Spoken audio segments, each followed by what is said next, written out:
डालना सारे दोस्तों का। सर इच्छुआ ठीक मेरे भाई। तो रेडी हैं आज की क्लास के लिए? आप सभी दोस्त तैयार हैं आज की क्लास के लिए? बिल्कुल, बहुत बहुत स्वागत है आप सभी दोस्तों का आज के एक और नए सेशन में। जल्दी से सभी दोस्त जो हैं वो जुड़ जाइए। और साथ में एक इम्पोर्टेंट चीज, आवाज जो है वो क्लियर आ रही है आप सभी दोस्तों को, बस उतना सा बता दीजिए। बाकी हम अपनी क्लास स्टार्ट करते हैं, ठीक है? चलिए चलिए जल्दी से। एक मिनट का समय दीजिए हमें। चलिए बहुत बढ़िया, ठीक है। तो सभी दोस्त जो हैं वो फर्स्ट ऑफ ऑल क्लास को लाइक वगैरह कर दीजिएगा, ठीक है, ताकि हम भी समझ सकें कि आप सभी देख रहे हैं। आवाज वगैरह जो है वो मैं चेक कर लिया है, आवाज बिल्कुल सही है। तो बढ़ते हैं अपने क्वेश्चंस की तरफ, आज की क्लास के क्वेश्चंस की तरफ। उससे पहले छोटा सा आप सभी को दोस्तों को कुछ बताना चाहता हूँ। अपडेट्स के लिए आप सभी दोस्त जो हैं वो व्हाट्सएप ग्रुप ज्वाइन कर लीजिएगा। तो वहां पे आपको सब अपडेट्स जो है वो मिलते रहेंगे। बाकी अगर आपकी कोई और क्वेरी हो तो वो भी वहां पे हो जाती है, ठीक है। डिस्क्रिप्शन में लिंक दिया रहेगा, वहां से आप जो है वो हमारे साथ जुड़ सकते हैं। चलिए तो स्टार्ट करते हैं लास्ट क्लास के क्वेश्चन से। तो आप सबसे पहले मुझे बताते हुए चलेंगे कि हिमालयस जो हैं, ठीक है, ये यंग माउंटेन में आते हैं, जहां आप कह सकते हैं न्यू माउंटेन में आते हैं, या फिर ओल्ड माउंटेन में आते हैं। जल्दी से इसका आंसर देते हुए चलेंगे सभी दोस्त। जैसे कि आप सभी को मैं बोलता हूं कि रिवीजन जो है वो किया करें आप सभी दोस्त डेली, जो कि आपके लिए बहुत ही हेल्पफुल रहेगी। रिवीजन के बिना आप अगर बात करेंगे जीके की तो बेड़ा पार होना थोड़ा सा मुश्किल होगा उसमें, ठीक है। बात करते हैं आज की क्लास के पहले क्वेश्चन की। आप सभी दोस्त साथ साथ में कमेंट बॉक्स में आंसर जो है वो देते हुए चलेंगे। तो पहला क्वेश्चन है, grassland region of North America is known as. Grassland region North America के जो हैं उन्हें क्या कहा जाता है? नॉर्थ अमेरिका के ग्रासलैंड रीजन्स को क्या कहा जाता है? ऑप्शंस आपके सामने होंगे हर एक क्वेश्चन के। बहुत बढ़िया। तो प्रेरीज जो है ऑप्शन नंबर डी इसमें बिल्कुल सही आंसर रहेगा, ठीक है। नॉर्थ अमेरिका का क्या कहा जाता है? प्रेरीज कहा जाता है। इसके सिवा जो कुछ और इंपॉर्टेंट है उनका लिखिए। सेल्वस की बात की जाए तो ये कहाँ के हैं? उरुगे के एंड अर्जेंटीना के, ठीक है। ये यहाँ पाए जाते हैं अमेज़न के बेसिन पे। अमेज़न जो रिवर है उसके बेसिन पे ये पाए जाते हैं। इसके सिवा डाउन्स हैं, डाउन्स भी इंपॉर्टेंट हैं। ये आ जाएंगे कहाँ के? ऑस्ट्रेलिया के। ऑस्ट्रेलिया के आ जाएंगे ये। इसके सिवा एक और नाम लिखिए, पंपा ग्रासलैंड्स जो हैं मोस्ट इंपॉर्टेंट साउथ अमेरिका के। आप सभी दोस्तों से उम्मीद करूंगा साथ साथ में नोट्स बनाते जाएंगे, तभी आपके लिए ये हेल्पफुल रहेंगे या कारगर रहेंगे, आप कह सकते हैं, ठीक है। पंपा के सिवा एक और लिखिए मोस्ट इंपॉर्टेंट, जिन्हें कि स्टेपिस कहा जाता है। क्या कहा जाता है? स्टेपिस कहा जाता है, जो कि यूरोप यूरोप और नॉर्थ एशिया में पाए जाते हैं। कहाँ कहाँ? यूरोप और नॉर्थ एशिया में पाए जाते हैं। साथ साथ में स्क्रीनशॉट ले लीजिएगा, देख लीजिए। अगर नेटवर्क प्रॉब्लम है तो बताइए मेरे को कि नेटवर्क प्रॉब्लम आ रहा है आप सभी को, ठीक है। अगर नेटवर्क प्रॉब्लम रहता है, आवाज का प्रॉब्लम रहता है तो आप बता दीजिएगा, ठीक है। बहुत बढ़िया।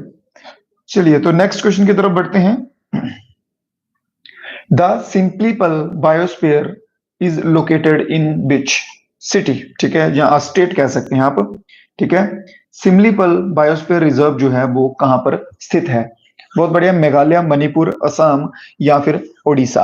आंसर सभी दोस्त ट्राई कीजिए, साथ साथ में कमेंट बॉक्स में अपने आंसर्स देते जाएं, ठीक है। तो बहुत बढ़िया, ओडिशा वाले जो हैं, ओडिशा बहुत बढ़िया, बिल्कुल सही रहेगा ऑप्शन नंबर डी। तो सिम्लीपल जो है ये ओडिशा का बायोस्फीयर है। ये यूनेस्को में भी आता है, यूनेस्को वर्ल्ड हेरिटेज साइट, ठीक है, उसमें भी ये आता है। और इसको ये जो है ना, ये मेंशन किया गया है कहाँ कहाँ पे? रामायण में मेंशन है, महाभारत में मेंशन है, और हमारे जो पुराण हैं उनमें भी मेंशन किया गया है इसको, ठीक है। इतना सा याद रखेंगे। इसके सिवा हम बात करेंगे ओडिशा की। ओडिशा के चीफ मिनिस्टर का नाम बताएंगे सभी दोस्त। ओडिशा के चीफ मिनिस्टर जो है वो कौन है? ओडिशा के चीफ मिनिस्टर का नाम बताते हुए चलेंगे जल्दी से। ओडिशा की कैपिटल जो है, कैपिटल बोलता हूं मैं, कैपिटल है भुवनेश्वर। भुवनेश्वर जो है इसकी कैपिटल है। चीफ मिनिस्टर का नाम आप होमवर्क में बताएंगे आप सभी दोस्त, ठीक है। इसके सिवा बात कर ली जाए कुछ फेस्टिवल्स की, ओडिशा के कुछ मेजर फेस्टिवल्स की जो कि इंपॉर्टेंट हैं। एक सबसे टॉप पे आ जाएगा दुर्गा पूजा। कौन सा आ जाएगा? दुर्गा पूजा आ जाएगा। फिर आ जाएगा रथ यात्रा, रथ यात्रा, और एक लिख लीजिए चाऊ फेस्टिवल, ठीक है, चाऊ फेस्टिवल।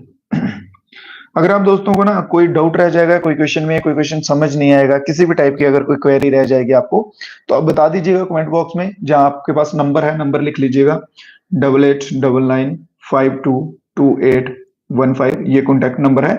इस पे भी आप अप्रोच जो है हमें कर सकते हैं, ठीक है। सिर्फ व्हाट्सएप मैसेज कीजिएगा, कॉल वगैरह इस पे मत कीजिएगा। बढ़ते हैं अपने नेक्स्ट क्वेश्चन की ओर। अगला क्वेश्चन क्या कहता है? Which of the following pairs of state of India indicate easternmost and westernmost state? दिए गए ऑप्शंस में से बताइए कि कौन सा पेयर जो है वो मैच करता है जिसमें कि एक स्टेट सबसे ईस्ट में होगी और दूसरी स्टेट सबसे वेस्ट में होगी, ठीक है। ईस्ट की तरफ देखेंगे, ईस्ट की तरफ तो सबसे ईस्टर्न मोस्ट जो है वो लगता है चाइना के साथ अरुणाचल प्रदेश, ठीक है। कौन सा लगता है? अरुणाचल प्रदेश लगता है। और अगर बात करें वेस्ट की साइड की, तो वेस्ट में सबसे लास्ट पे आ जाता है गुजरात, ठीक है। देख लीजिए गुजरात कहाँ है, असम नहीं आएगा, राजस्थान नहीं आएगा, मणिपुर गलत हो जाएगा, नागालैंड गलत हो जाएगा, ठीक है। अरुणाचल प्रदेश लगता है, बिल्कुल लगता है, और गुजरात लगता है, ठीक है। तो ऑप्शन नंबर डी इसमें बिल्कुल सही हो जाएगा, क्योंकि एक साइड पे लगेगा अरुणाचल प्रदेश और दूसरी साइड पे लगेगा गुजरात, ठीक है। बहुत बड़े आंसर आ रहे हैं। साहिल मुबस्सिर अहमद, गीता देवी, बहुत बढ़िया, फ्री वेल डन, ठीक है। चलिए सभी दोस्त इसी तरह से साथ साथ में आंसर्स देते जाएंगे। तो इसके सिवा बात करते हैं अरुणाचल प्रदेश की। अरुणाचल प्रदेश की कैपिटल क्या है? अरुणाचल प्रदेश की कैपिटल जो है वो क्या है? तो अरुणाचल प्रदेश की कैपिटल है मेरे भाई ईटानगर। कौन सी आ जाएगी? ईटानगर जो है अरुणाचल प्रदेश की कैपिटल आ जाएगी। क्या है? ईटानगर अरुणाचल प्रदेश की कैपिटल आ जाएगी। बात करते हैं यहाँ की अरुणाचल प्रदेश की, तो ब्रह्मपुत्र रिवर जो है, ब्रह्मपुत्र यहाँ की लार्जेस्ट रिवर है। जो आपको मैं पॉइंट्स लिखवाता हूं स्क्रीन पे, वो सभी दोस्तों से उम्मीद करूंगा कि साथ साथ में लिखते जाएं। इनको आप मतलब एज अ कैजुअल बोलते हैं ना कि नॉन सीरियस, वैसा मत लीजिएगा, ठीक है। इसके सिवा फेस्टिवल्स की बात कर ली जाए अगर अरुणाचल प्रदेश के फेस्टिवल्स की, तो कौन कौन से फेस्टिवल आते हैं? सबसे इंपॉर्टेंट आता है लोजर, ठीक है, लोजर आता है। फिर एक आता है ड्री फेस्टिवल आता है, ड्री आता है, और एक आता है न्योकुम। ये तीन जो है ये इंपॉर्टेंट लिख लीजिए। उम्मीद करता हूं यहां तक आपने लिख लिया होगा। अगर लिख नहीं रहे हैं स्क्रीनशॉट ले लीजिए जैसे आपको ठीक लगता है। एक मेन पॉइंट और लिखिए अरुणाचल प्रदेश के रिलेटेड। मैंने ये जितने पॉइंट्स आपको बताए हैं ये सब अरुणाचल प्रदेश के, ठीक है। इसे लैंड ऑफ राइजिंग सन भी कहा जाता है, लैंड ऑफ राइजिंग सन जो है इसे कहा जाता है। आपको एडिशनली एक चीज बताइए कि किस कंट्री को कहा जाता है लैंड ऑफ राइजिंग सन? किस कंट्री को, एक देश है उसे भी कहा जाता है लैंड ऑफ राइजिंग सन, तो उसका नाम जो है आप सभी दोस्त बताएंगे। बढ़ते हैं नेक्स्ट क्वेश्चन की तरफ। The government of India has establish NITI Aayog to replace. NITI Aayog आप सभी को मालूम है आया हुआ है, ठीक है, चल रहा है। तो नीति आयोग से पहले उस संस्था का या उस प्रोग्राम का क्या नाम था जिसको गवर्नमेंट ने नीति आयोग के साथ रिप्लेस किया है? ठीक है, समझ गए? तो उसका क्या नाम था? तो उसका नाम था प्लानिंग कमीशन। नीति आयोग का अगर ऐसे क्वेश्चन पूछ लें कि old name of NITI Aayog, ठीक है, ऐसे बन जाएगा old name of NITI Aayog, तो वो आ जाएगा हमारा प्लानिंग कमीशन। बात करते हैं कब चेंज हुआ था, तो 1 जनवरी 2015 को, 1 जनवरी 2015 को जो है इसको चेंज किया गया था। क्लियर है? इसके हेड कौन होते हैं? हेड कौन होते हैं? Prime minister. जो भी प्रधानमंत्री होगा वो इसका हेड होगा। और चेयरमैन की बात कर ली जाए तो वाइस चेयरपर्सन कौन है? वाइस चेयरपर्सन कौन है इसके? सुमन बेरी। सुमन बेरी। ये कुछ इंपॉर्टेंट पॉइंट्स हैं नीति आयोग के रिलेटेड। बहुत बढ़िया, सही आंसर दे रहे हैं बहुत सारे दोस्त। Well done, well done. ठीक है, बिल्कुल। देखिए, एक आपसे छोटी सी चीज डिस्कस करता हूँ। एक बच्चे का भी मैसेज आया था मेरे को व्हाट्सएप पे कि सर, अगर आप जेके एसएसबी के रिलेटेड पढ़ा रहे हैं तो उसमें सिर्फ जम्मू एंड कश्मीर का हिस्ट्री वगैरह पढ़ाइए। आप तो नॉर्मल हिस्ट्री जो है वो मॉडर्न हिस्ट्री ये वो पढ़ा रहे हैं, उसका कोई रोल नहीं है। तो मैं आप सभी को ये चीज क्लियर करना चाहता हूँ मेरे भाई, सुनो। अगर जम्मू कश्मीर की हिस्ट्री ज्योग्राफी की बात है ना, तो वो मान लो 10-15 नंबर की आएगी। ठीक है, और ये जो बेसिक हमारी हिस्ट्री है, ज्योग्राफी है, इकोनॉमी है, पॉलिटी है, ये 30 से 40 नंबर तक कवर करेगा। इस बात का ध्यान रखो, आप मेरे पे ट्रस्ट रखो, यकीन रखो। जितना मैं करवा रहा हूँ सही करवाऊंगा, आपको सही लेके जाऊंगा। रही बात जम्मू कश्मीर की हिस्ट्री ज्योग्राफी की, तो जैसे ही ये वाली सीरीज हमारी खत्म होगी उसके बाद मैं वही स्टार्ट कर दूंगा। ठीक है, वो स्टार्ट कर दूंगा। उसमें आपको कंप्लीट जम्मू कश्मीर की history, geography, culture, arts, dance form, district सब कवर कर दूंगा। ठीक है, अगर आपका वो डाउट है। मैं आपका मेन फोकस इस पे इसलिए रख रहा हूं क्योंकि जम्मू कश्मीर की हिस्ट्री ज्योग्राफी से ज्यादा पोर्शन ये वाली जीके करेगी। ठीक है, सो आप यकीन रखिए मेरे पे, जैसे जैसे लेके चल रहा हूं वैसे वैसे आप चलते जाइए। बाकी आप टेंशन जो है वो मत लीजिए। चलिए बढ़ते हैं अगले क्वेश्चन की तरफ। A body weighs 10 kg on the equator. At the pole, it is likely to weight. अगर एक कोई ऑब्जेक्ट है, कोई बॉडी है, कुछ भी मान लीजिए, ठीक है, उसका अगर इक्वेटर पे, ये हमारी धरती है, ये इसका इक्वेटर आ जाएगा, ये इसका इक्वेटर है, यहाँ पे इसका वेट जो है वो 10 केजी है, और ये पोल्स हैं। ठीक है, अगर मान लिया जाए कि इन पोल्स पे अगर वही ऑब्जेक्ट आ जाएगी तो इसका वेट जो है उसमें क्या चेंज आएगा? क्या वो सेम रहेगा, या कम हो जाएगा, या फिर बढ़ जाएगा उससे, या फिर जीरो हो जाएगा? जल्दी से आप सभी दोस्तों के भी आंसर देखना चाहूंगा कि क्या आंसर आप दोस्त दे पाते हैं। याद रखिएगा, ग्रेविटी जो है, ग्रेविटी का इसमें रोल रहेगा। ठीक है, ग्रेविटी का, गुरुत्वाकर्षण का जो है इसमें रोल रहेगा। ठीक है, तो बात करते हैं। देखिए, इक्वेटर पे जो है वो ग्रेविटी कम है as compare to poles. Poles जो है, पोल्स के ऊपर ग्रेविटी जो है वो ज्यादा होती है, क्योंकि अर्थ हमारी फ्लैटन टाइप है।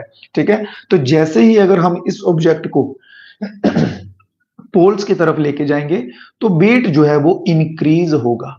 वेट जो है वो क्या होगा? इंक्रीज होगा, क्योंकि ग्रेविटी जो है वो वहां पे ज्यादा है। ठीक है, तो ऑप्शन नंबर सी यहां पे हमारा बिल्कुल सही रहेगा। कौन सा? ऑप्शन नंबर सी बिल्कुल सही रहेगा। बढ़ते हैं अपने नेक्स्ट क्वेश्चन की ओर। Which of the following monument was formerly known as All India War Memorial? कौन सा मॉन्यूमेंट है जिसे कि वार मेमोरियल के रूप में जाना जाता है? वार मेमोरियल कहां बना हुआ है? सिंपल सी बात कही जाए तो वार मेमोरियल जो है वो कहां बना हुआ है?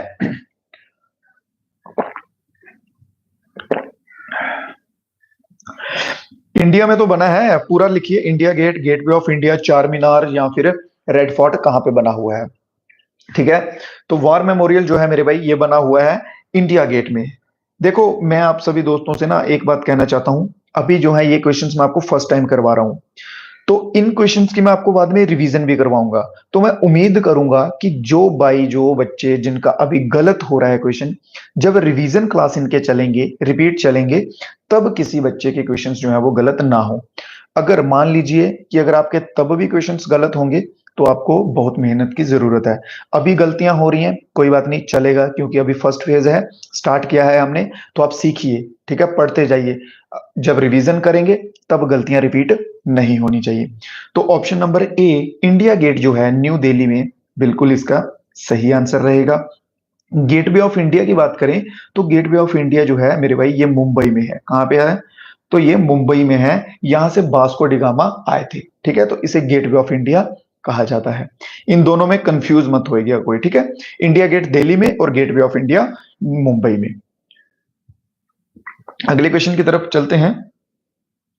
विच part of Indian constitution enshrines the idea of welfare state?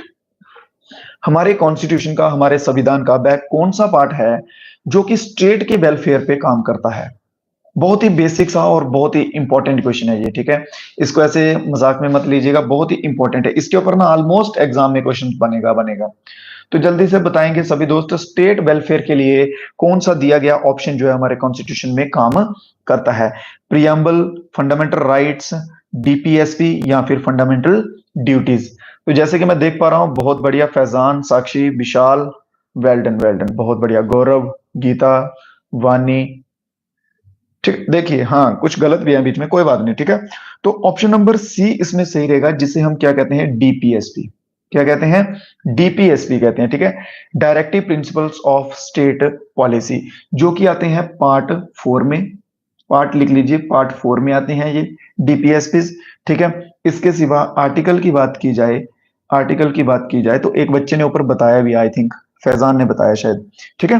तो आर्टिकल की बात की जाए, आर्टिकल आते हैं इसमें 36 से लेके 51 तक आर्टिकल्स भी आते हैं।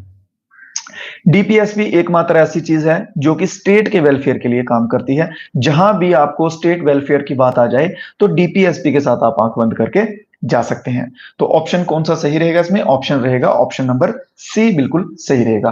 क्लास जो है मेरे भाइयों, थोड़े से मैंने क्वेश्चंस की लेंथ जो है वो बढ़ाई हुई है, ठीक है। क्वेश्चंस की क्वांटिटी भी जो है वो इंक्रीज की हुई है। आप सभी से उम्मीद करूंगा कि लास्ट तक जो है वो बने रहें, क्योंकि अगर मैं आपके लिए क्लास बड़ी कर रहा हूँ, क्वेश्चंस ज्यादा कर रहा हूँ, तो आपसे भी मैं उम्मीद करूंगा कि आप लास्ट तक जो है मेरे साथ बने रहेंगे, पूरी क्लास जो है वो देखेंगे। 4-5 क्वेश्चंस देख के, 10 क्वेश्चंस देख के छोड़ देंगे तो उसका आपको भी कोई बेनिफिट नहीं है और मुझे भी, ठीक है। अगर आप ऐसे ही प्यार दिखाते रहेंगे, साथ में बने रहेंगे क्लास में, तो मैं क्वेश्चंस की जो है लेवल और बढ़ाऊंगा और नंबर भी बढ़ाऊंगा। 40-50 तक जो है एक क्लास में क्वेश्चन हम किया करेंगे फिर, ठीक है, ताकि आपका भी सिलेबस जो है वो जल्दी से कवर हो जाए। बहुत बढ़िया। क्वेश्चन पढ़ने से पहले ही बच्चों ने आंसर देना शुरू कर दिए हैं, बिल्कुल सही। Which of the following is known as land of 1000 lakes? 1000 lakes की लैंड जो है, धरती जो है, वो किसे कहा जाता है? डेनमार्क, फिनलैंड, नीदरलैंड या फिर पोलैंड? बहुत बढ़िया, बहुत बढ़िया, बिल्कुल सही, ठीक है। मोनू, विशाल, मुदासिर, मुबाशिर, थोड़ा सा नाम लेने में कंफ्यूजन हो रही है। बहुत बढ़िया, बहुत बढ़िया, बिलाल, बहुत बढ़िया, ठीक है। आशु, बहुत बढ़िया। तो इसका आंसर जो है वो क्या रहेगा? फिनलैंड रहेगा, फिनलैंड रहेगा। फिनलैंड जो है इसे कहा जाता है लैंड ऑफ 1000 लेक्स। क्या रहेगा? Finland is the right answer. Next question है, this central potato research institute is located at? Potato भाई, आलू का सेंट्रल रिसर्च इंस्टीट्यूट जो है वो कहां पर है? भारत की बात की जा रही है यहाँ पे। इंडिया में पोटैटो का सेंट्रल रिसर्च इंस्टीट्यूट कहाँ पे है? पोटैटो का तो चलो अभी करवा रहा हूँ, राइस का मैं आपको करवा चुका हूँ। राइस का किसी बच्चे को बताइए जिसको याद हो। देख लो, अगर कोई बता गया तो मान लो कि उसने रिवीजन की है, अगर नहीं बता पाया तो समझ लो भाई आपको रिवीजन की जरूरत है, ठीक है। फिर आपने बस ऐसे आए हो, क्लास देखी है और जय बाबा की चले गए हो, ठीक है। तो बताएंगे जल्दी से। बहुत बढ़िया विशाल, बहुत बढ़िया, वेल डन मेरे भाई, ठीक है। विशाल ने बताया है। तो राइस का कहाँ पे है? कटक पे है, ठीक है। कटक में जो है राइस का इंस्टीट्यूट है। और बात कर ली जाए पोटैटो की तो ये आ जाएगा शिमला में। ऑप्शन नंबर बी इसमें बहुत बढ़िया, बिल्कुल सही आंसर हो जाएगा। वेल डन, शाबाश। इसी तरह से एक्यूरेसी जो है वो बनाए रखें। अगला क्वेश्चन है, the counter insurgency and jungle warfare school of Indian army is located eight? Counter insurgency और जंगल वॉरफेयर जो इंडियन आर्मी का स्कूल है वो कहां पर स्थित है? किस जगह पर स्थित है? जल्दी से आंसर देंगे। और अगर किसी भाई को स्टेट मालूम हो तो स्टेट बता दीजिए। चलो मैं स्टेट बता देता हूं, ठीक है। स्टेट है मिजोरम, मिजोरम स्टेट है। और मिजोरम की कैपिटल है एजवाल, कैपिटल है इसकी, ठीक है। मिजोरम स्टेट है, एजवाल कैपिटल है इसकी। और मिजोरम में आता है, बहुत बढ़िया, ऑप्शन नंबर, बिल्कुल बिल्कुल बिल्कुल, एक दो बच्चे का ही सही है, बाकी तो कंफ्यूज है थोड़े बहुत है, ठीक है। चलिए, तो ऑप्शन नंबर सी यहाँ पे हमारा बिल्कुल सही आंसर रहेगा। अगला क्वेश्चन देखते हैं। The permanent settlement of 1793 introduce? Permanent settlement 1793 जो है वो कब इंट्रोड्यूस की गई थी? परमानेंट सेटलमेंट की बात की जाए तो ये थी क्या? फर्स्ट ऑफ ऑल, सबसे पहले ये थी क्या? ये एक सेटलमेंट थी, ठीक है, जो कि किसके द्वारा हेडेड की गई थी? कॉर्नवालिस के द्वारा, कॉर्नवालिस के द्वारा 1793 में की गई थी। इसमें एग्रीमेंट हुआ था between east India company and जमींदार। ठीक है। इसमें क्या किया गया था, ये एग्रीमेंट हुआ था, इसमें जो लैंड के ऊपर टैक्स बनते थे ना, उनको फिक्स करने की बात की गई थी, क्योंकि इनका क्या चलता था, अपनी मन मर्जी चल रही थी।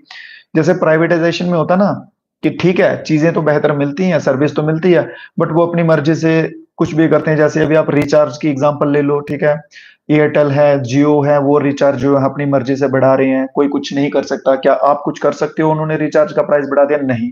हम कुछ कर सकते हैं? नहीं, कुछ नहीं कर सकते, क्योंकि वो प्राइवेट संस्था है। ठीक है। अगर आप रिचार्ज नहीं करवाओगे, आपका नंबर ब्लॉक हो जाएगा, सिम बंद हो जाएगी। तो आपको चाहते हुए ना चाहते हुए आपको रिचार्ज जो है वो करवाना ही पड़ेगा। तो ऐसा कुछ होता है प्राइवेट का। तो वही सेम था। तो तब ईस्ट इंडिया कंपनी का सिस्टम चल रहा था, वो अपनी मर्जी से टैक्स बढ़ाती थी, अपनी चॉइस की फसल लगवाती थी, सब होता था। तो इसमें था कि टैक्स जो है लैंड पे लगता था, उसे फिक्स करने की बात। तो ये था जिमीदारा सिस्टम से रिलेटेड। किससे? जिमीदारा सिस्टम से रिलेटेड, जो कि ऑप्शन नंबर बी इसमें हमारा बिल्कुल सही आंसर हो जाएगा। किसी भी क्वेश्चन में कोई डाउट वगैरह बच जाए, मैं आपसे हमेशा बोलता हूं कि कोई क्वेश्चन में डाउट हो तो वो बता दीजिए, कमेंट में बोल दीजिए, व्हाट्सएप पे मैसेज कर दीजिए। आपके डाउट्स जो है वो नहीं बचने चाहिए। मैं जेकेपी का फर्स्ट टाइम ही पढ़ा रहा हूँ, ठीक है। इससे पहले आर्मी का पढ़ाता था, और आर्मी के जो है अच्छे रिजल्ट्स निकाले हैं सिर्फ जीके जीएस के बेस पे। तो जेकेपी में तो है ही यही कुछ, ठीक है, जीके जीएस ही है। तो आप सभी के जो है वो रिजल्ट्स चाहिए मेरे को, रिजल्ट चाहिए और कुछ नहीं चाहिए। इसलिए बोलता हूँ, कोई डाउट हो, कोई क्वेरी हो तो वो आप बताइए मेरे को।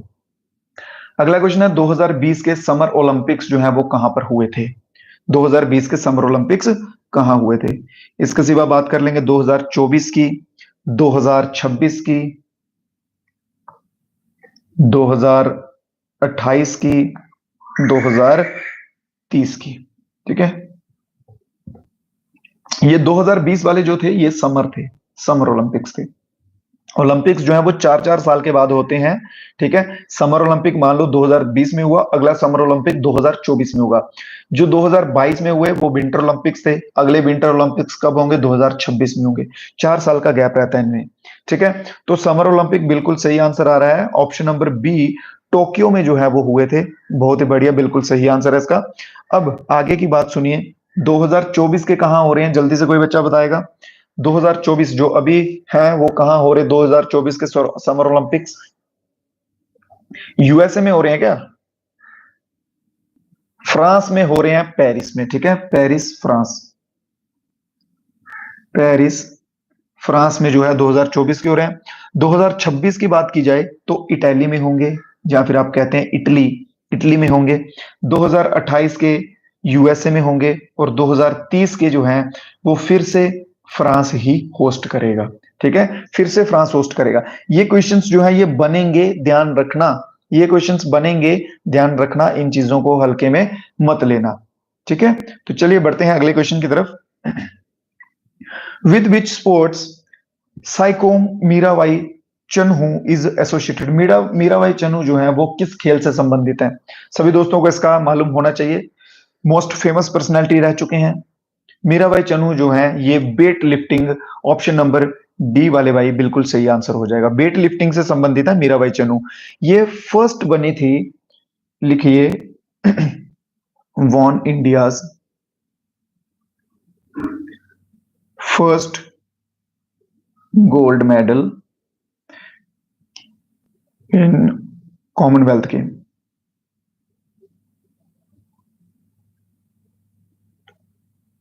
फर्स्ट गोल्ड मेडल जो है इन्होंने कॉमनवेल्थ गेम्स में लाया था।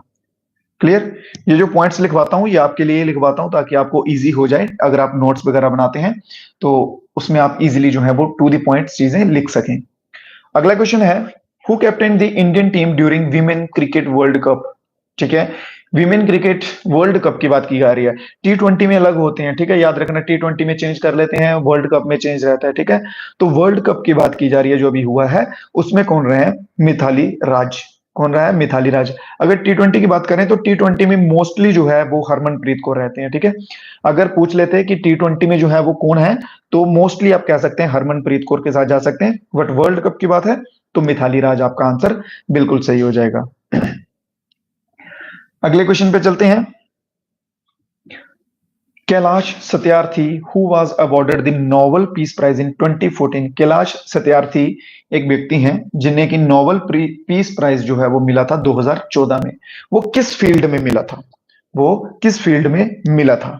ठीक है, जल्दी से बताएंगे। विमेन राइट्स के रिलेटेड इन्होंने काम किया था, या फिर न्यूक्लियर डिजार्टमेंट के रिलेटेड, वाटर राइट्स, या फिर चाइल्ड राइट्स। तो इन्होंने जो है इन्होंने किया था ऑप्शन नंबर डी इसमें सही रहेगा, चिल्ड्रंस के रिलेटेड, उनको एजुकेशन का राइट दिलवाने के रिलेटेड इन्होंने काम किया था।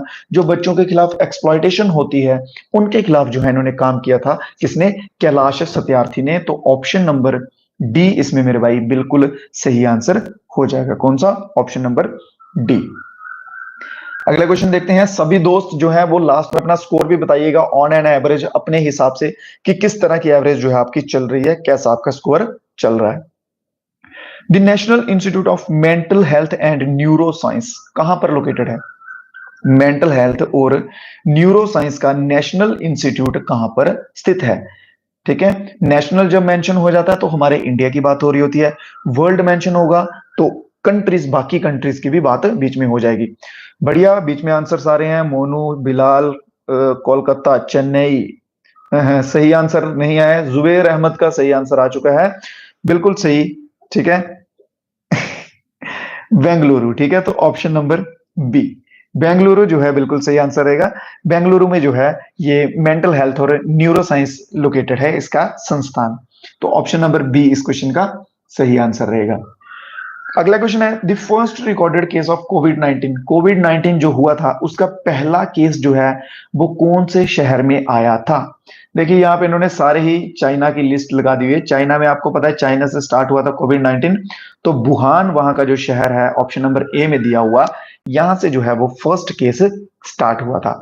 ठीक है, कहां से स्टार्ट हुआ था? वुहान शहर से चाइना का फर्स्ट कोविड का केस स्टार्ट हुआ था। नेक्स्ट क्वेश्चन देखते हैं मेरे भाई, आ जाओ अगले क्वेश्चन पे। बहुत बढ़िया। अशोक गहलोत जाना माना नाम है, बहुत सारे बच्चे जानते होंगे। ठीक है, तो अशोक गहलोत जो कि एक इंडियन पॉलिटिशियन रह चुके हैं, उन्होंने चीफ मिनिस्टर रहे हैं वो किस स्टेट के? 2021 के टाइम पीरियड की बात की जा रही है, वो कहां के चीफ मिनिस्टर थे? अशोक गहलोत कहां के चीफ मिनिस्टर थे? जल्दी से आंसर देंगे सभी दोस्त। मुबारक, बिलाल, इनाम, गर्ल विद सेल्फ लव। बहुत बढ़िया। तो राजस्थान वाले जो भाई हैं, ठीक है, घूमर डांस करने वाले जो भाई हैं, उनका आंसर बिल्कुल सही हो जाएगा। राजस्थान के रह चुके हैं सीएम अशोक गहलोत। कोई बच्चा बताएगा 2024 में राजस्थान के सीएम कौन है? 2024 में राजस्थान के सीएम, भजन करो मेरे लाल, भजन लाल शर्मा। ठीक है, भजन लाल शर्मा जो है ये 2024 के सीएम हैं। राजस्थान की कैपिटल की बात की जाए तो जयपुर जो है इसकी कैपिटल है। इसे पिंक सिटी कहा जाता है, इसे पिंक सिटी भी कहा जाता है। बात कर ली जाए राजस्थान के फोक डांस की, फोक डांसेस की बात कर ली जाए कौन कौन से हैं, तो सबसे पहले और इंपॉर्टेंट आ जाएगा घूमर। ठीक है, घूमर के बाद आएगा कठपुतली, कठपुतली तेरी मैं, और फिर आ जाएगा चांग। ये कुछ आ जाएंगे यहाँ के फोक डांस। क्लियर? कलबेलिया भी आता है, बहुत बड़े विशाल, कलबेलिया भी आता है, बिल्कुल सही। यहां तक क्लियर है आप सभी दोस्तों को? राजस्थान के बारे में भी कुछ मेन मेन चीजें थी वो हमने जो है वो जान ली हैं। अब बढ़ेंगे अगले क्वेश्चन में। जो जो स्टेट्स हमारे को दिखती जाएंगी हम उस स्टेट की ट्राई करेंगे कि जो जो इंपॉर्टेंट चीजें होंगी, फोक डांस होंगे, कैपिटल्स होंगी, सीएम होंगे, वो भी हम साथ साथ में कवर करते हुए चलेंगे। जहां जहां से क्वेश्चंस बन सकते हैं, जहां जहां से चांसेस होंगे क्वेश्चन बनने के, वहां पे हम कवर कर लेंगे। एक चीज, डिस्क्रिप्शन में लिंक होगा व्हाट्सएप ग्रुप का। जो कुछ भाई व्हाट्सएप ग्रुप में हमारे साथ जुड़ना चाहते हैं अपने मन से, वो वहां पे डिस्क्रिप्शन से लिंक में ज्वाइन की कर लीजिएगा, बिल्कुल फ्री है। वहां पे आपको अपडेट्स जो है वो मिलते रहेंगे। अगला क्वेश्चन है कि इनमें आरबीआई का रोल किसमें नहीं होता है? Which of the following is not a role of RBI in Indian economy? RBI का इनमें से किस पे रोल नहीं होता है, आरबीआई का कोई काम नहीं होता है?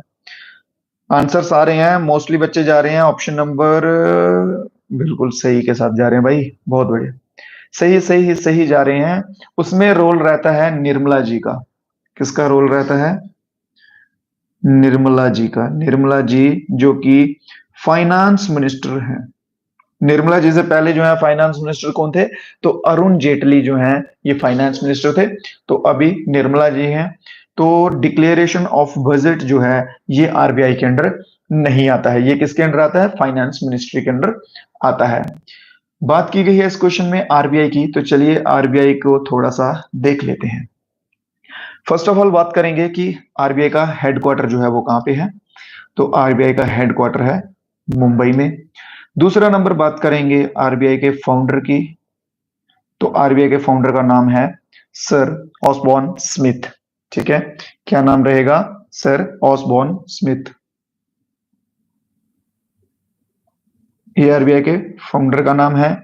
तीसरी अगर हम बात करें तो आरबीआई जो है इस्टेब्लिश कब हुआ था? इस्टेब्लिश कब हुआ था? तो ये हुआ था 1 जनवरी 1935 में। ठीक है, तब जो है इस्टेब्लिश हुआ था। फिर बात करते हैं कि नेशनलाइज्ड कब हुआ था? नेशनलाइज कब हुआ था? तो ये हुआ था 1 जनवरी 1949 को। ये जितनी भी आपको चीजें लिखवाई हैं, हेडक्वार्टर, फाउंडर, इस्टेब्लिश कब हुआ था, नेशनलाइज कब हुआ था, इनसे जो है वो क्वेश्चंस जो है वो सीधे सीधे बनेंगे। इस बात का ध्यान रखें। अभी आप छोटे बच्चे नहीं हैं, फोर्थ फिफ्थ क्लास के नहीं है कि जो आपको चीजें बतानी पड़ेंगी कि बच्चों ये भी पढ़ लो वो भी पढ़ लो। बस इतना ध्यान रखो, जो चीजें यहाँ पे स्क्रीन पे लिखी जा रही हैं वो सब इंपॉर्टेंट हैं, इसीलिए लिखी जा रही हैं। ठीक है, तो उन सभी को अच्छे से ध्यान में रखो। इस्टेब्लिश कहाँ पे हुआ था? तो इस्टेब्लिश हुआ था कोलकाता में। ठीक है, कोलकाता में इस्टेब्लिश हुआ था। फिर इसको वहां से शिफ्ट कर दिया गया था मुंबई में। तो अब परमानेंट जो है वो मुंबई में शिफ्ट है ये। ठीक है, और हेडक्वार्टर मुंबई में इसका बना हुआ है। अगले क्वेश्चन पे चलेंगे। नेक्स्ट क्वेश्चन देखते हैं। Which of the following is not a suitable method of privatization? Privatisation का सुटेबल मेथड जो है वो कौन सा नहीं है इनमें से? प्राइवेटाइजेशन में कौन सा मेथड जो है वो अप्लाई नहीं होता? प्राइवेटाइजेशन का आपको मैंने अभी पीछे जस्ट बताया ना कि किस तरह का होता है। उसमें क्या होता है कि ऑनरशिप जो है प्राइवेटाइजेशन में सारी जो है वो प्राइवेट कंपनीज के पास चली जाती है। फिर प्राइवेट कंपनीज जो हैं वो अपने हिसाब से जो है पैसा वसूलना जानती हैं। प्राइवेट वाले सर्विस देते हैं, नो डाउट सर्विस अच्छी होती है उनकी। ठीक है, बट उसके साथ साथ उनके चार्जेस भी अच्छे होते हैं, ये चीज का भी ध्यान रखेंगे। क्लियर? जैसे एग्जांपल के लिए आप देख लीजिए, बीएसएनएल देख लीजिए। बीएसएनएल एक गवर्नमेंट सिम है। एयरटेल, जियो ये एक प्राइवेट है। जियो का नेटवर्क देख लीजिए और बीएसएनएल का नेटवर्क देख लीजिए। जियो का ऑल ओवर इंडिया में कहीं भी चले जाए 5G चलेगा, टॉप क्लास स्पीड में चलेगा। बीएसएनएल का 4G जो है वो भी अच्छे से नहीं चलता है। 5G तो अभी लॉन्च किया है जस्ट उन्होंने। ठीक है, तो ये फर्क रहता है। बीएसएनएल के चार्जेस जो हैं वो 100 200 रुपया है। ये जो जियो है, एयरटेल है, इनके 400 500 हैं। तो ये कुछ बेसिक से डिफरेंस रहते हैं। तो इसमें सही आंसर जो है वो मर्जर रहेगा, मर्जिंग नहीं होती है प्राइवेटाइजेशन में, जो कि बिल्कुल सही रहेगा। तो ऑप्शन नंबर बी इसमें बिल्कुल सही होगा।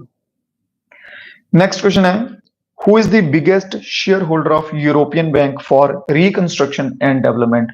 यूरोपियन बैंक्स जो हैं उनकी रिकंस्ट्रक्शन और डेवलपमेंट के लिए कौन सी कंट्री जो है सबसे बड़ी शेयर होल्डर है? ऑप्शंस आपके सामने दिए हुए हैं, जल्दी से आंसर देंगे।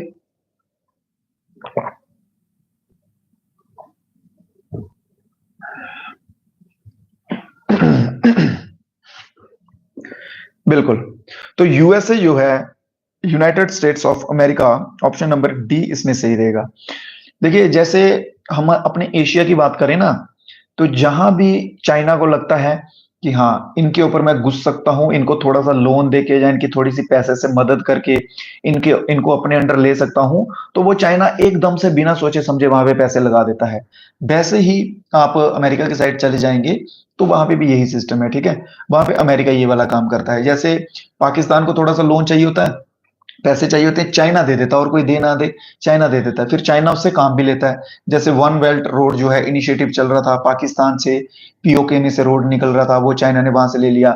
मलेशिया को पैसे दिए, ठीक है, लोन दे दिया।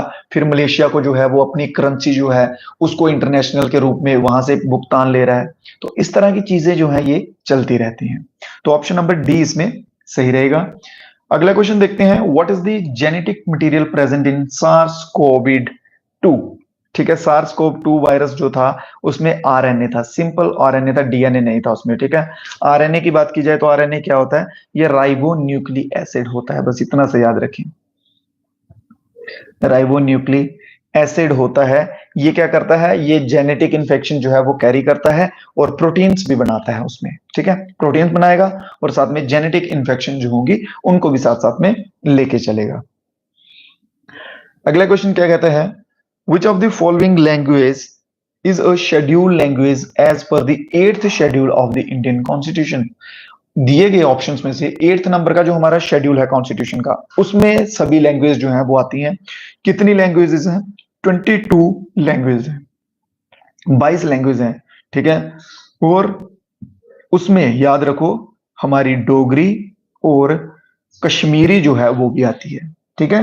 डोगरी और कश्मीरी जो है ये भी आते हैं।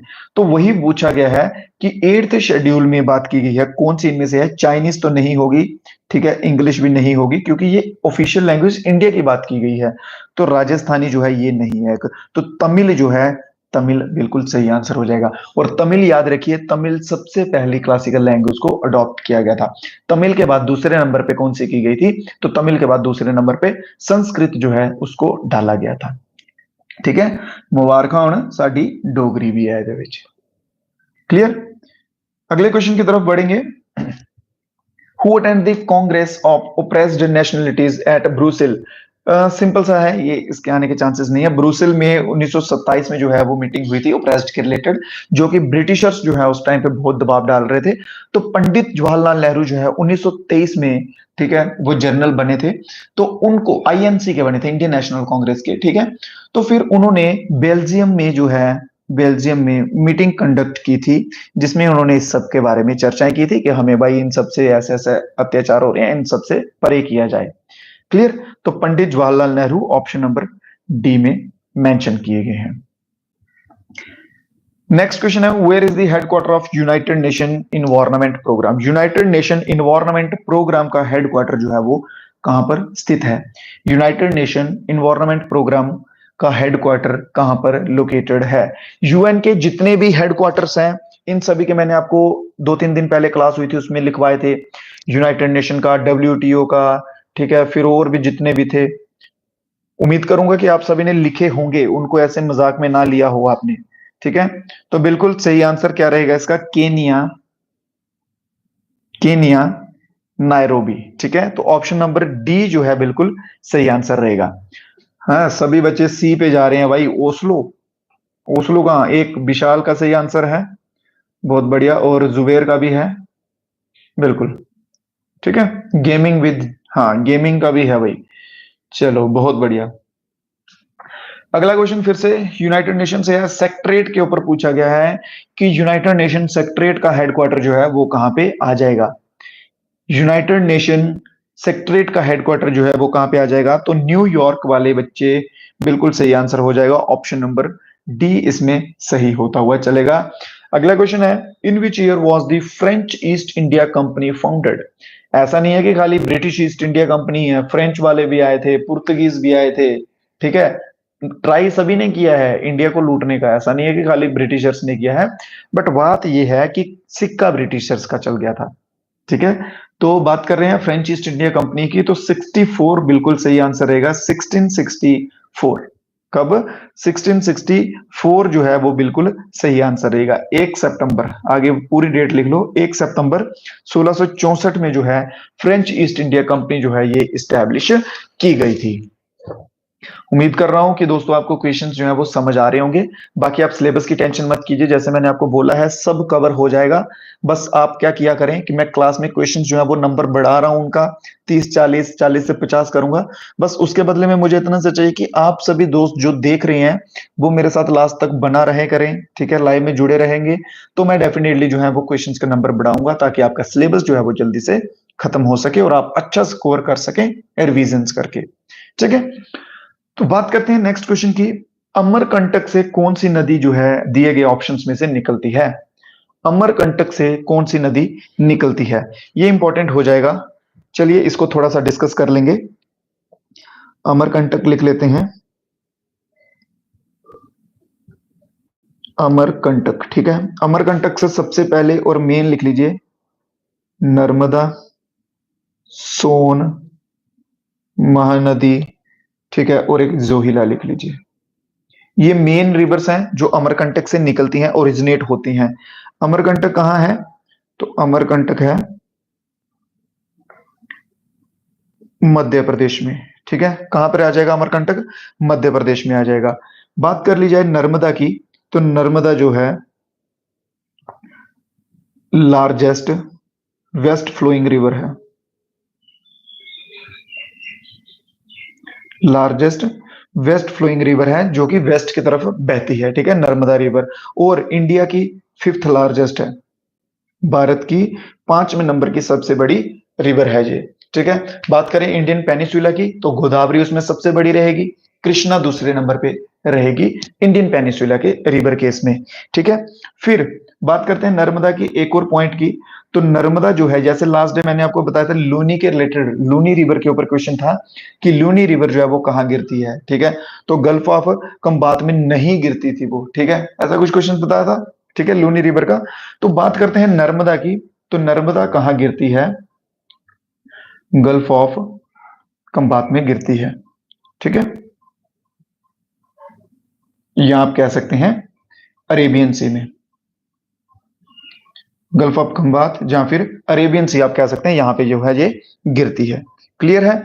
यहां तक पॉइंट्स क्लियर हो गए। इसके सिवा एक और लिख लीजिए पॉइंट नर्मदा का, इसे लाइफ लाइन कहा जाता है, life line of Madhya Pradesh and Gujarat. चलिए, ये कुछ इंपॉर्टेंट पॉइंट्स थे नर्मदा के रिलेटेड। तो नर्मदा ही इसका आंसर भी है, option number D. First of all Amarkantak से निकलती है, अमरकंटक मध्य प्रदेश में है, इसे मध्य प्रदेश और गुजरात की लाइन लाइफ लाइन कहा जाता है। ये वेस्ट की तरफ बहने वाली सबसे बड़ी नदी है। भारत की बात की जाए तो ये 5वें नंबर की सबसे बड़ी है। गिरती कहाँ है? तो गल्फ ऑफ खंबात में गिरती है जो कि अरेबियन सी में आता है। क्लियर? ठीक है, तो ये कुछ इंपॉर्टेंट पॉइंट्स थे। बढ़ते हैं अगले क्वेश्चन की तरफ। स्क्रीनशॉट ले लीजिए जल्दी से इसका, या नोट्स बना लीजिए, वीडियो को पॉज कर लिया करो, ठीक है। अगर नोट्स वगैरह साथ साथ में आप बना रहे हैं ना, तो वीडियो को बीच बीच में रोक के बना लिया करो। अगला क्वेश्चन है, what is the other name of Himadri mountain range? Himadri mountain range जो है इसका दूसरा नाम क्या है? हिमालयस की बात की जाए तो हिमालय जैसे आपको मालूम है 3 सेक्शन में डिवाइड हुए हैं। सबसे ऊपर आते हैं ग्रेटर हिमालय, बीच में आते हैं लेसर हिमालय या फिर मिडिल हिमालयाज, ठीक है, और लास्ट में जो है वो आते हैं शिवालिक। लास्ट में क्या आते हैं? शिवालिक जो है वो आते हैं, ठीक है। ग्रेट, लेस और शिवालिक, ये कुछ इस तरह से हिमालय की रेंजेस बनी हैं। तो हिमाद्री माउंटेन जो है वो कहा जाता है ग्रेटर हिमालयस को। किसको कहा जाता है? ग्रेटर हिमालयस को कहा जाता है, जो कि ऑप्शन नंबर ए में हमारा दिया हुआ है, बिल्कुल सही। कौन सा? ऑप्शन नंबर ए रहेगा। तो सभी दोस्त ना वीडियो को लाइक वगैरह कर दिया करो यार, इसके लिए ये बेसिक सी चीज है, आपको बोलने की जरूरत नहीं पड़नी चाहिए। जितने भी आप दोस्त देखते हैं प्लीज आपसे रिक्वेस्ट रहती है कि वीडियो को लाइक कर दिया करें, और जो कुछ भाई नए हमारे साथ जुड़ते हैं वो चैनल को सब्सक्राइब कर दिया करें, ठीक है। बिल्कुल फ्री ऑफ कॉस्ट जो है आपको मटेरियल दिया जा रहा है, कंटेंट दिया जा रहा है, इसके बदले में आप बस लाइक शेयर कर दिया करें, उतना ही मेरे लिए काफी होगा। बढ़ते हैं नेक्स्ट क्वेश्चन की ओर। अगला क्वेश्चन क्या कहता है, what is the causative organism for tuberculosis? Tuberculosis जो बीमारी होती है, टीबी हम इसे नॉर्मल भाषा में बोलते हैं, नॉर्मली हम टीबी बोलते हैं, ठीक है। तो टीबी जो है रोग, ये किसके कारण होता है? बैक्टीरियल वायरस है ये, ठीक है, फंगस है, वायरस है, या फिर प्रोटोजोआ है? बैक्टीरिया है, फंगस है, वायरस है, या फिर प्रोटोजोआ है? आंसर देंगे इसका सभी दोस्त? बहुत बढ़िया, बिल्कुल सही आंसर आ रहे हैं, वेल डन वेल डन, बहुत बढ़िया बहुत बढ़िया, बिल्कुल सही आंसर दे रहे हैं। आउटडोर हाइकर, फैजान, साक्षी, मुबारक, गेमिंग गलत हो गए हैं इस बार, फ्रीक, वेल डन, शाबाश, ठीक है। तो ये एक बैक्टीरियल डिजीज है, तो ऑप्शन नंबर ए इसमें बिल्कुल सही होगा। ये करता क्या है? टीबी जो होता है ये इफेक्ट ऑन लंग्स, लिखिए, ये लंग्स के ऊपर इफेक्ट्स डालता है। दूसरा पॉइंट इसके रिलेटेड लिख लीजिए, it is a fatal disease, ये एक फैटल डिजीज है। फैटल डिजीज कौन से होते हैं? जो कि जानलेवा होते हैं, ठीक है। फैटल डिजीज होते हैं जो can and someone life, and someone life. Fatal disease होते हैं जो कि किसी की मृत्यु वाले रोग होते हैं ना, जिनसे एंड लाइफ पे पहुंच जाता है, एंड पॉइंट पे इंसान पहुंच जाता है, उन्हें बोलते हैं फैटल डिजीज। बैक्टीरिया का नाम लिखिए, सबसे इंपॉर्टेंट, बैक्टीरिया का नाम लिखिए, माइकोबैक्टीरियम, माइकोबैक्टीरियम ट्यूबरक्लोसिस। ठीक है, ये इस बैक्टीरिया का नाम है, याद कर लीजिएगा।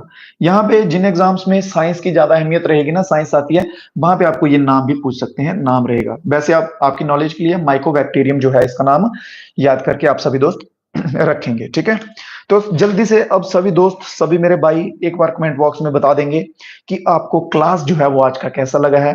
उम्मीद करूंगा कि क्लास आपको अच्छा ही लगा हो, क्वेश्चंस जो मैंने आपको समझाए हैं वो आपको अच्छे से समझ आ गए हो, क्योंकि हमारा मेन मोटिव यही रहता है कि आपको क्वेश्चंस जो है वो अच्छे से समझ आने चाहिए। ठीक है, चीजें आपको रटनी ना पड़े, इसलिए मैं जो कॉन्सेप्ट्स होते हैं वो ट्राई करता हूं कि आपको क्लियर हो जाए। जो कुछ बेसिक से क्वेश्चन होते हैं जिनको एक्सप्लेन करने की जरूरत नहीं होती वो मैं नहीं करता, अदरवाइज जो कॉन्सेप्चुअल चीजें होती हैं जो एक्सप्लेन करने वाली होती हैं वो एक्सप्लेन भी कर देता हूं। ठीक है, तो उम्मीद करूंगा कि सभी दोस्तों को अच्छा लगा होगा, और इसी के साथ साथ ये भी उम्मीद करूंगा कि सभी दोस्त जो हैं मेरे स्वार्थ के लिए वीडियो को लाइक कर देंगे। ठीक है, जिसमें मेरा स्वार्थ है थोड़ा सा।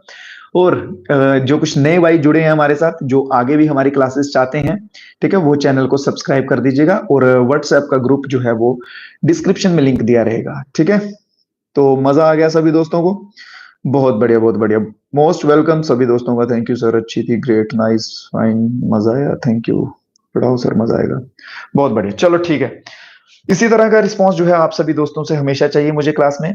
ठीक है, और एक्टिवली जो है आप शार्प टाइम पे जब हमारा लाइव स्टार्ट होता है जुड़ जाइए करिएगा। व्हाट्सएप ग्रुप पे जो है वो उसकी डिटेल्स जो है वो मैं दे देता हूँ, किस बजे किस टाइम पे जो है वो होगा। ठीक है, बाकी अगर कोई गलती हुई हो, गुस्ताखी माफ कीजिएगा, इंसान हूँ, गलतियां होती रहती हैं।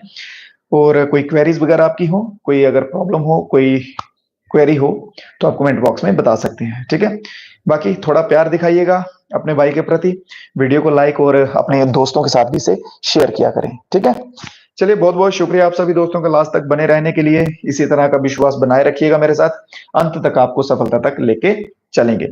तो मिलेंगे कल फिर से नए वीडियो में कुछ नए क्वेश्चंस के साथ। तब तक के लिए दियो भाई इजाजत। हाँ भाई, बिल्कुल भाई, क्लास खत्म हो चुकी है। ठीक है, क्लास खत्म हो चुकी है, अगर आप ऐसे कंटिन्यू बने रहा करेंगे साथ में तो थोड़ी और लंबी क्लास हम कर लेंगे। ठीक है, चलिए भाई, तो मिलेंगे कल फिर से, तब तक के लिए जय हिंद, जय भारत।